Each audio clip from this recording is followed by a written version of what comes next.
Hello and welcome to the School Can't Experience podcast. I'm Leisa Reichelt and this podcast is brought to you by the School Can't Australia community.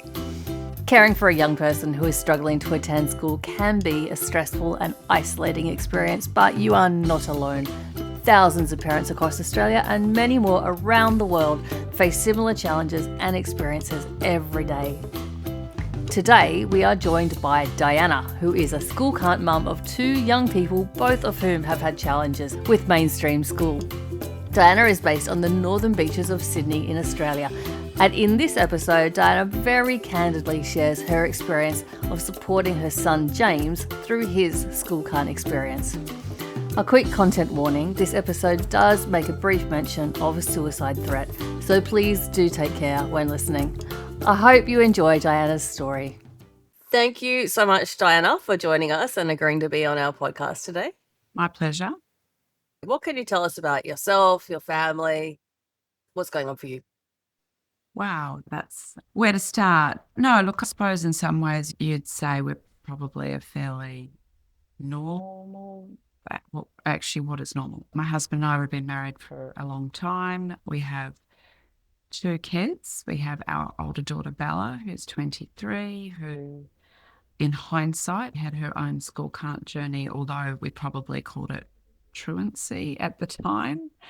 That's a very long and interesting story, probably another podcast. And then we have our gorgeous James, who's now 19. I would say we are a group of shy introverts. I just thought that was us. In hindsight, I think we all have a neurodiversity, one or more, that has made our lives perhaps more challenging than for normal families. Sorry, I keep using that word. That's us. We're all good, but there's been a lot of challenges along the way. And so today we're going to focus on your son's journey. Yes, yeah. I know this is always different in retrospect because you learn so much along the way. If you were going to look back to the earlier signs of the journey that was to come, where do you think it all starts? In hindsight, with everything I've learned, I would look back at his separation anxiety as being the first indicator of the challenges to come.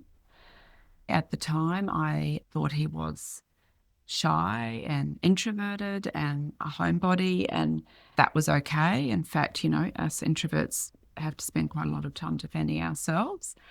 But it certainly became a real challenge. And I think when the penny sort of dropped was he was in preschool and I was doing like a little Tiny Tots soccer activity with him. And I remember all the boys used to put up their hand when the teacher would say, "Who wants to do the throw in of the soccer ball?" And James looked like he just wanted the ground to swallow him up. And I remember thinking he was enrolled to go to our local public, and the intake that year was going to be 10 kindy classes. So, that's 200 kindy kids. My daughter was already at that school. She was really struggling. We had decided for her that we were going to transition her to the local Catholic, which was just one class per year. And so we sort of made this last minute, he will just rumble in a cohort of 200. That was quite a big decision because we're not Catholic. And he cried and fell apart every single morning of his kindy year. He had to be peeled off me. And that was a pretty traumatic first year. So again, I thought it was simply social anxiety. So did everybody else. And then thankfully, going back with the same cohort, between year 1 and then until the beginning of year 6, it was all pretty plain sailing. And I thought we were sort of out of the woods. Again, if I look back, there were further indicators. He just wanted to play with the same friend every weekend, who, by the way, got diagnosed as being on the autism spectrum later.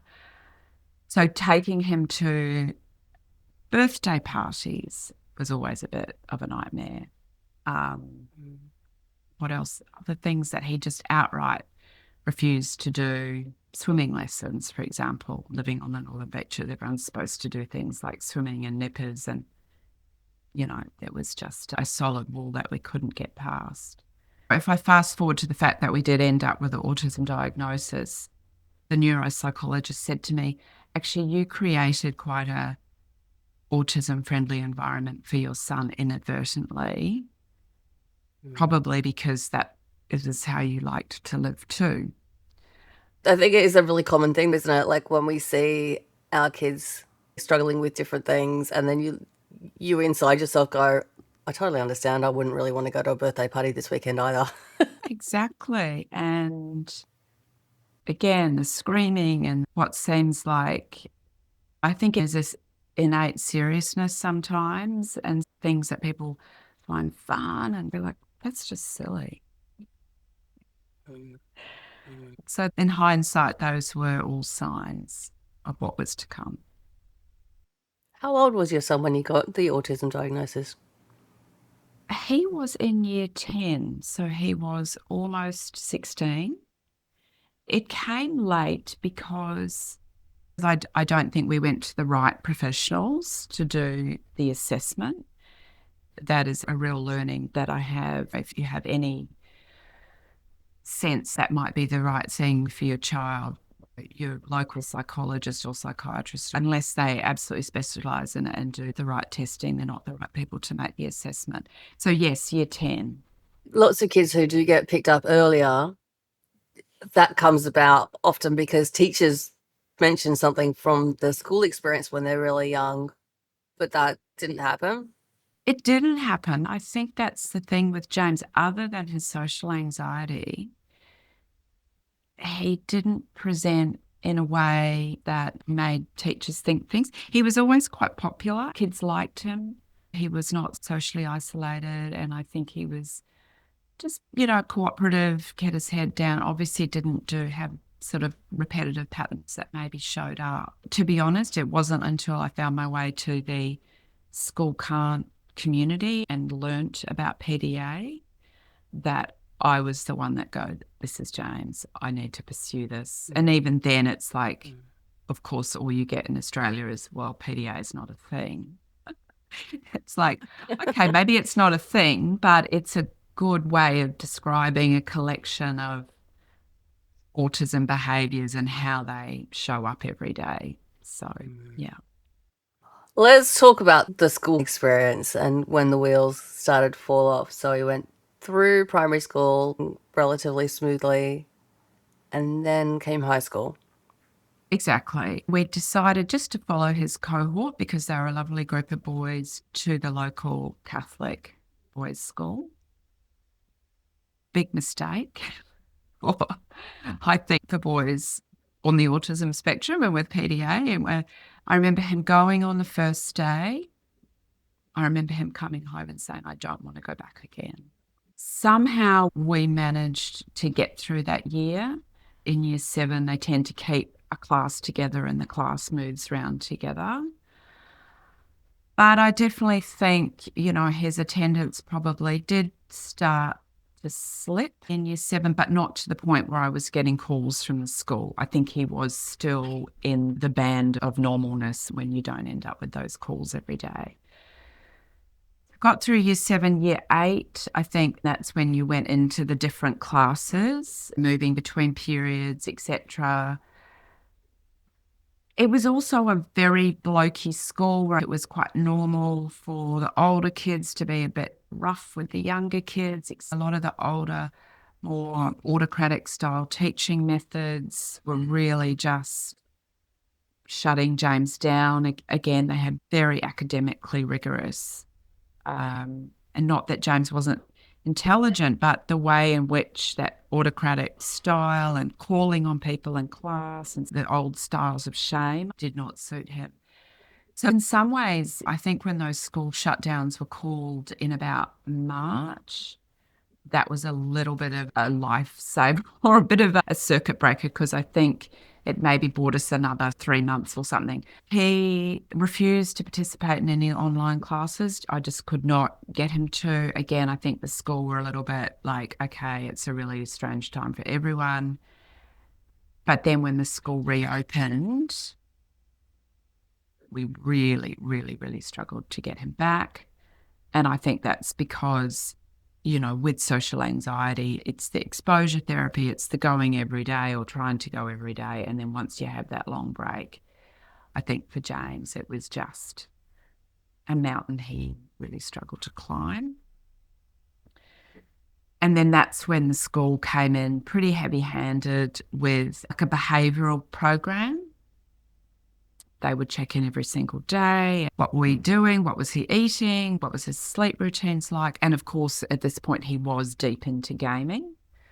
And so getting him to bed was a nightmare.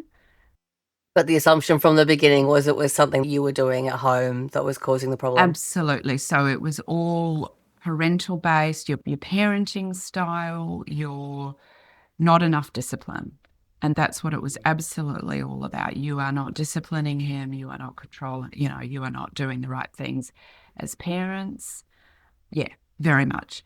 So then we trying to do the right thing. And because we had had an experience with our daughter where she was sort of, again, I would say school can't, but we thought it was truancy. And again, we thought it was. And then you start to think, well, this is my second child. It has to be me. We have to be doing something wrong.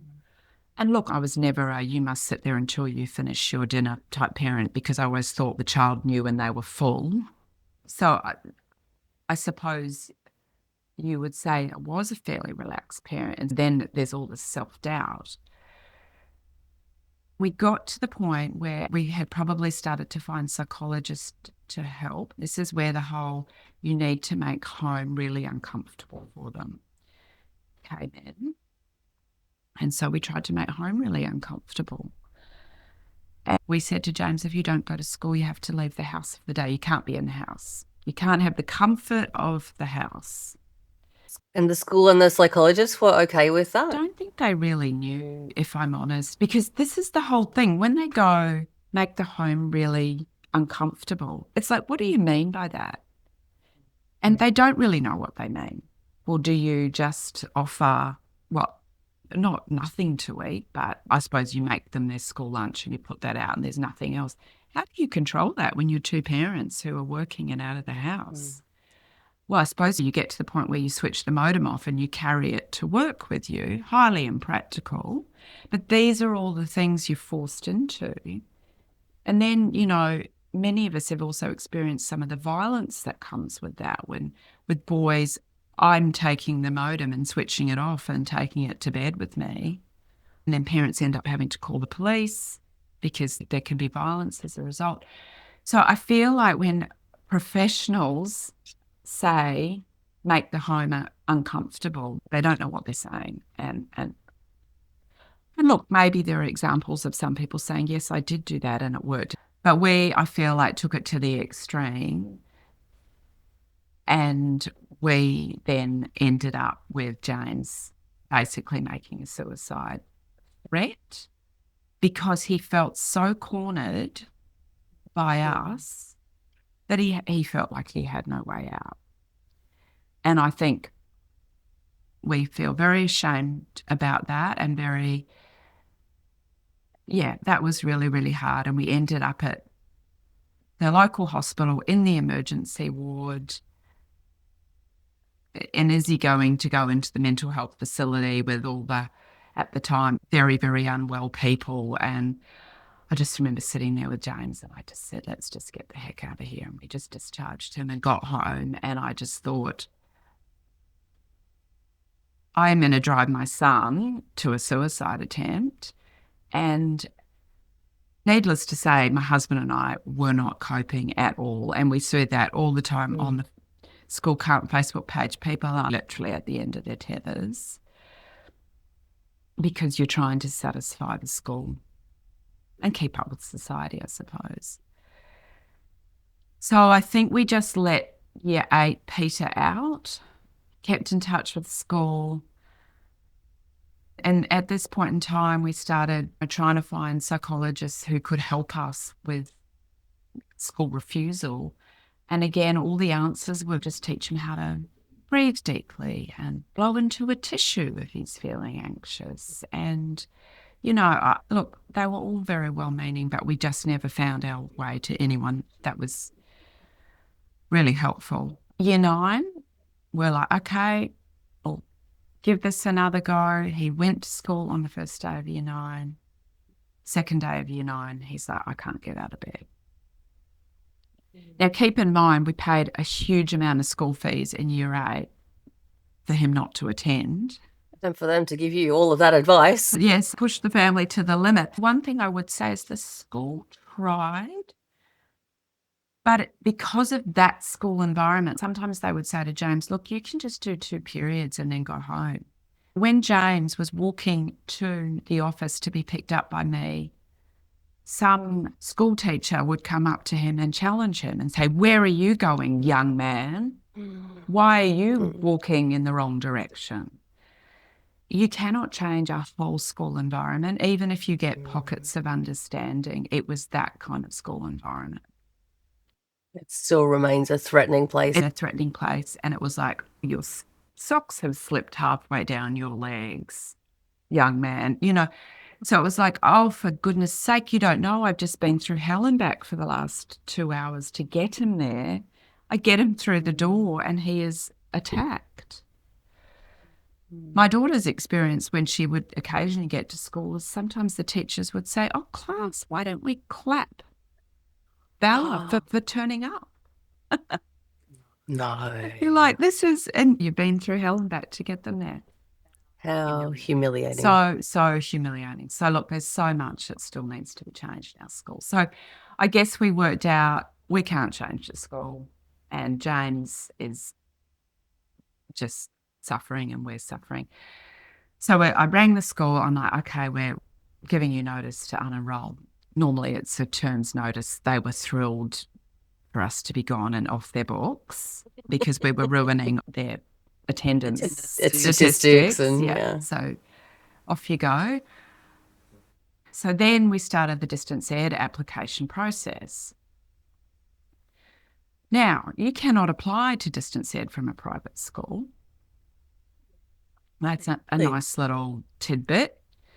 This is in New South Wales, right? New South Wales, yes. So we had to go cap in hand to our local public boys' school who didn't really want to know about us. This is where parental advocate is. You just have to be, your child's advocate. And I'm like, I don't care. We live in an area. You have to enroll us. And then now you have to go through this process. I'm sorry, school counsellor, if you don't know us and you don't know James, but you have to do this big application. We gave them all the reports we had from the private school. And look, they did it, but I was on them every second day. I did end up calling the Department of Education. I called Distance Ed and said, look, we're going through this process. And once they know you're going through the process, they did actually send us some paper materials, which was really kind. Diana, I assume you had plenty of time on your hands to do all of this advocacy work and you weren't working a big job or anything like that? Okay, no. So I was working full-time in a very, very full-on job. I worked for a multinational who was going through one of the latest round of global restructures and redundancies. I think by this point I was reporting offshore, so I couldn't really talk about it with anybody.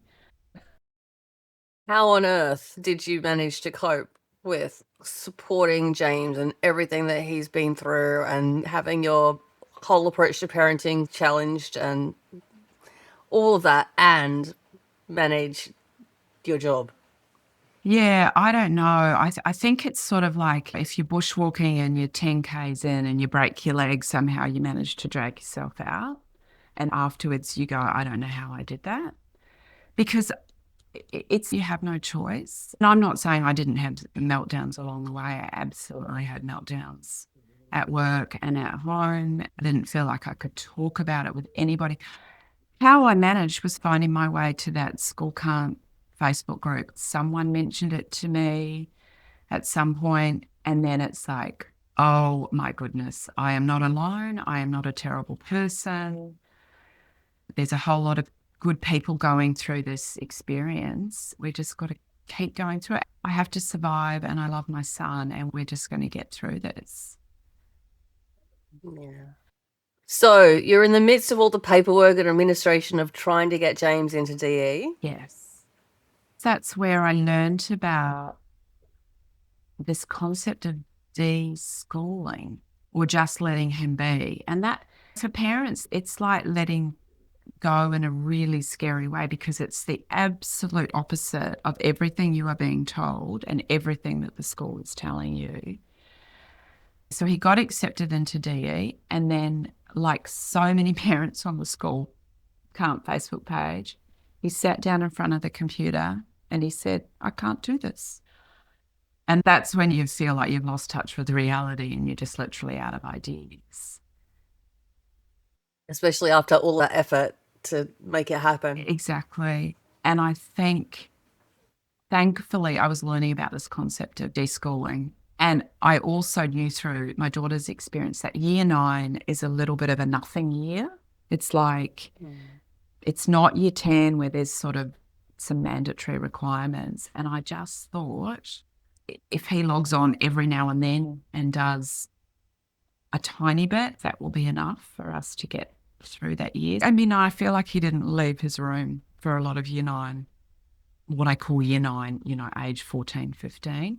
And again, I think so many people have been through that or are going through that. And that is the biggest thing when I get on the School Can't Facebook group. I see those desperate parents and they go, my son or daughter is 14, 15, and they don't leave their room. And I always chime in and go, if they're safe in their room, then maybe that's okay. And maybe that's just what they need to do. Because you think about how hard it has been. Like in reality, James would have been masking the whole way through primary, and he just had 2 horrendous year 7 and 8 years where he was just like a shell of himself.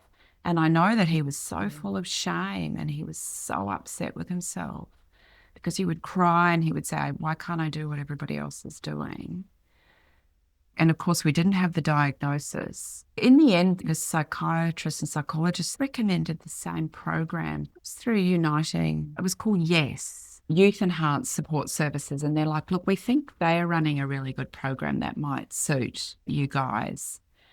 So we found our way there and they started advocating also just leave him, just let him be, just take the pressure off. And it was sort of coming via this concept of deschooling and it was coming via them. What a relief to hear that from somebody in an authority position. It was. It really was. I was looking back on my notes with them, though. I suggested autism and they were like, no. They started suggesting things like cluster B personality type, which is like the whole BPD, bipolar, schizophrenia or severe depression. I look back on my notes now and I go, no, that doesn't feel right. But of course, we were treating it like severe depression. So that's the other thing. You look back and you go, we were trying to heavily medicate James. And for some kids, that's helpful. I don't ever think it was for James. The other thing with depression too is it's always like, get outside and do things and engage with the world. And that's how you help with depression. And I'm sure it does help a lot with depression. But it adds all the pressure onto the kids and for you to get them out as well, doesn't it? Exactly.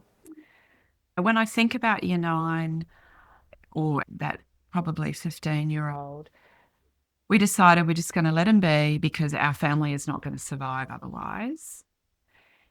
And he started to do some really, really simple things, which was he started to go grocery shopping with my husband.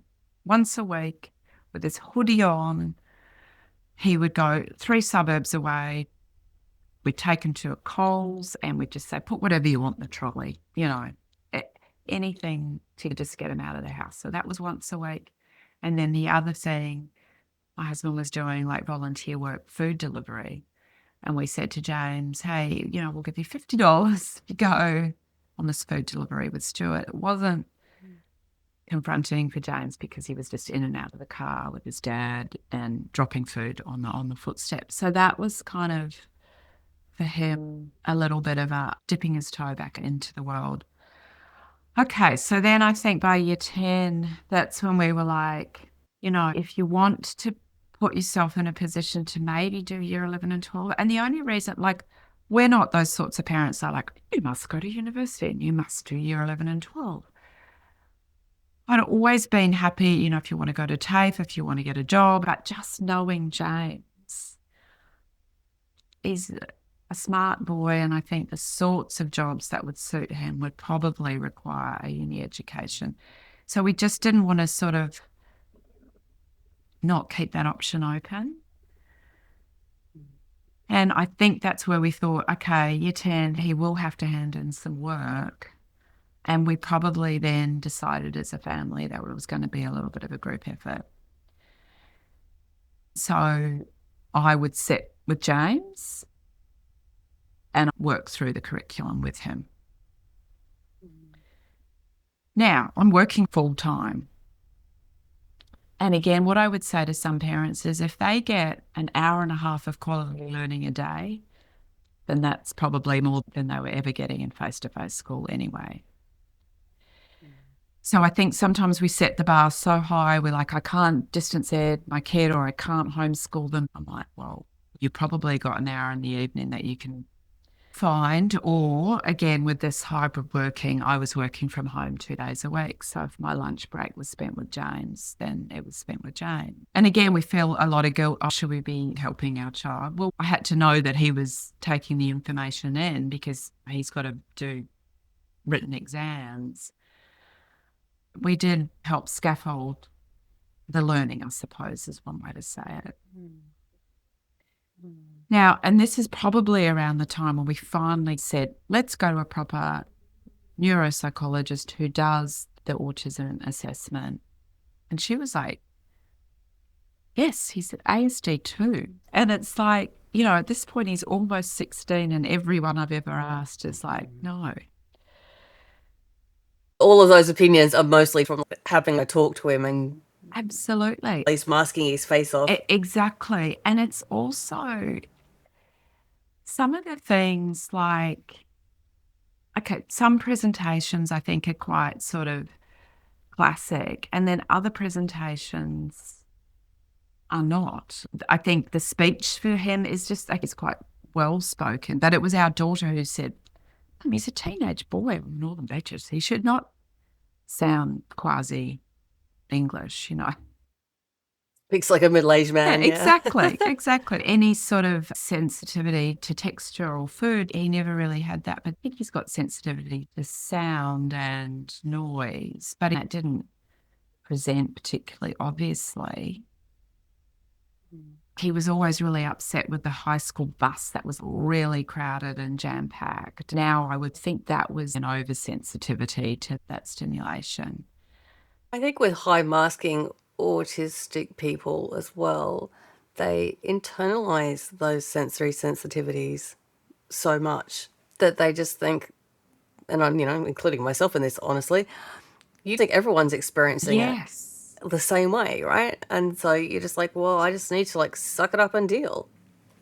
So you get to the point where you're like, I don't have any sensory sensitivities. I just don't understand why anybody else is wearing their sunglasses today. Exactly. And at all my crazy work events that go on to 3 a.m, and I'm like, can I politely exit at 9 without ruffling any feathers, And again, I would have put that down to just being an introvert. But now I think I'm struggling with the overstimulation. Yeah. Also, I've learned so much about autism with the whole, how it actually presents in your body. Like James has, his posture is not ideal. And I've learned about, I'm not going to say it right, but the propicio system, so that's the whole where the perception of distance and that sort of thing. I'm thinking proprioception. Yes, there we are. Thank you. Again, it's like lack of coordination. He was quite sporty, so that didn't come out, but he's very slowly learning to drive because I think he cannot maybe screen out a lot of the things that kids who are super confident and like, I can't see that car around me. I think he can see everything. It's been such an interesting journey. So he got through year 10 with the team support. Yes. And then again, I suppose that's how we approached year 11 and 12 too. Now, Distance Ed said to us, if he's not doing maths, he should not do ATAR. And I just thought to myself, I'm a lawyer. I know lots of lawyers that cannot add up numbers. I do not think not doing maths should exclude you from an ATAR. I think that's a really weird thinking that's got into the school system. So no, he didn't do maths, only because he just missed so much of it. And I think so many subjects, it doesn't matter if you've missed the building blocks. But I think with maths, it builds on itself. That was a learning gap that was just too hard to make up, if I'm perfectly honest. Whereas with a lot of the humanities, you just sort of pick them up and go with it. We made it through year 11 and 12 together, as I think many neurotypical kids in face-to-face school do, whether it's coaching or parental assistance. Sometimes people just need help. What does doing your HSC look like if you're doing distance education as a ASD2 individual? Yeah, well, that was interesting because we got a bit of a shock when they're like, oh, well, he'll just have to go along to his local high school that he's never set foot in and sit his HSC amongst all these kids. And we were like, oh, wow, I don't know if he'll be able to manage that. So we said, well, what alternatives are there? And look, there is lots and lots of support, including he could have sat the HSC at home and he could have had someone from the Department of Education come into our home and observe him. I think that's really good. I don't know why that's not more widely known. In the end, James actually did go to his local high school and sit in and do all of those exams. We just take our hat off. We didn't know every morning whether he would be able to do that. And of course, if he hadn't been able to do that, we would have been able to do the misadventure form if we'd been able to get to your doctor on that day. That didn't end up being necessary, but I think it's really good for people to know that there's writing support, there's additional time, but there is this thing where they can actually sit their HSC at home. This is in New South Wales. I can't speak for the other states. Yes, but New South Wales not renowned for its support of kids who are struggling at school. Absolutely. And look, what I would say about distance education is it's just school, but remotely. And some of the teachers, they couldn't care less if James had autism. All they say is, oh, you can do your HSC half time, like spend 2 years on half the subjects and another 2 years on another half of the subjects. That seems to be all that's on offer. And I said, well, that's just death by 1,000 cuts. I'm sorry, we're not doing that. Because at Distance Ed, some of the kids are actually brilliant and performing in musicals every night, or they're on the professional tennis circuit. It is not super well set up, other than the fact that you are doing it remotely. But again, I was a fairly, not fierce advocate, but I stood my ground where I felt like there has to be a disability discrimination claim against the Department of Education, because it's like, how was it possible that these kids are not given any support? So where are we today? He managed to get through the HSC. How are things going now? Yeah, look, pretty good. He got a low ATAR as we knew he would get because the scaling with Distance Ed and the subjects he'd chosen. But with his autism diagnosis, with Distance Ed, you get a few extra marks, and he applied to a uni that's considered sort of in area. So with those concessions, and I just think because universities have discretion, he got into his course of choice with a first round offer. So I just think we're all killing ourselves trying to get our kids a ATAR of 75 or 80 or whatever. Well, I can say you can get to uni with an ATAR of a lot less than that. That's very good to know. Yes, absolutely. Now, where he is today, he is at face-to-face uni. Thankfully, a lot of it can be done online. We said to him, just do 2 subjects per semester. And he got through last semester. It's not to say he finds it easy, but he has found it manageable.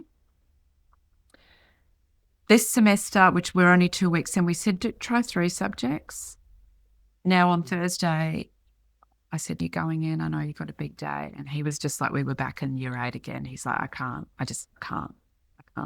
My husband and I, like, literally, like, you know what it's like your heart sinks and you're like, no, we can't go back to this again. But we had a really good conversation with him and said, just go to 2 subjects or 1. Yeah. Let's help find a way to go to disability services, because what the trigger has been is in the tutorials, the lecturers call on the students. And that for him is a fate worse than death. So I've said you can actually find a way to make it known to the lecturers that you are on the autism spectrum and that for you cannot be called on in class. And this is where the world has moved on, because that would have been seen like a discipline thing in high school, whereas now I'm hoping they will some supports in place to make it possible for him to feel safe. So look, we're in a good place. But it's also understanding that this is a lifelong journey. We're so focused on school can't, but then sometimes, you'll hear parents say, well, we've now gone into life can't. So that's a little bit scary too. Now, we are not in life can't, but we are also in life has to look different for this young man. And we need to support him in different ways. He is going to need support. But we're confident that together with the right support and with everything that we've learned, he is going to have a good life. I'm sure he has learned a lot along this journey as well. Yeah, he absolutely has. And I think, when he got his diagnosis, we said to him, so sorry, James. We're so sorry that we haven't understood the way you've been treated hasn't been right for you. We said to him, you can let go of all that shame that you were carrying around. And that was really, really healing. And it's healing for parents too. Diana, let's move on to our closing questions. If you could go back in time and say something to yourself, when do you think you would go back to, and what do you think you'd say? I'd go back to before my kids started school. And I think this is the hard thing for working parents. You don't get to observe your children enough sometimes in social settings. So you don't see, hey, they are a little bit different. But I think if I could go back, I would say be really thoughtful about the school that you choose. Don't just rock on up to the local public and think it's all going to be fine. I would have chose a really little K to 12 school if I could have in hindsight. But also don't try and keep up with everybody. You've just got to live your own life. That's really what it's all about. And just look at your child and you and just adjust to their needs and not keep the world at large happy, because that's an impossible task. And if you could say one thing to everybody who's listening, who's on their own school can't journey at the moment, what would you like them to hear? Well, first of all, I would like to acknowledge how tough the journey is and how isolating it is. It's like nothing else I've ever experienced. It is a very tough journey. But I would also like to say that education-based trauma is real.